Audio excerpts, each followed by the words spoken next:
بزرگ فرماتے ہیں میں نے دعا مانگنے کا طریقہ اپنی بیوی سے سیکھا۔ حضرت وہ کس طرح؟ فرمانے لگے میری بیوی نے نا مجھے کوئی کام بتایا، کچھ پیسوں کی ضرورت کے لیے کہا، تو میں نے اسے کہا کہ بھئی ابھی میرے پاس نہیں ہے، کچھ دنوں میں آتے ہیں تو میں دے دوں گا۔ عورتوں کی عادت ہوتی ہے وہ بار بار یاد کراتی ہیں۔ 2-4 دنوں کے بعد پھر اس نے کہا حضرت وہ میں نے کہا تھا کچھ پیسے، میں نے اسے کہا کہ ابھی میرے پاس نہیں ہے، کچھ دنوں میں ملتے ہیں تو میں تمہیں دے دوں گا۔ اس نے کچھ دنوں کے بعد پھر کہا حضور وہ میں نے کچھ پیسے کہے تھے۔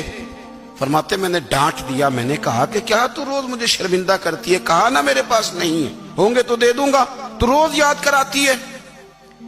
فرماتے ہیں اس نے پہلے تو میری ڈانٹ کو سہا، پھر میرے سخت جملوں نے اس کی آنکھوں میں آنسو پیدا کر دیے، پھر اس نے اپنے آنچل میں اپنے اس دکھ کو سمیٹا، اور پھر اس نے ایک جملہ کہا تو میں رو پڑا، اور مجھے اپنے رب سے مانگنے کا طریقہ آ گیا۔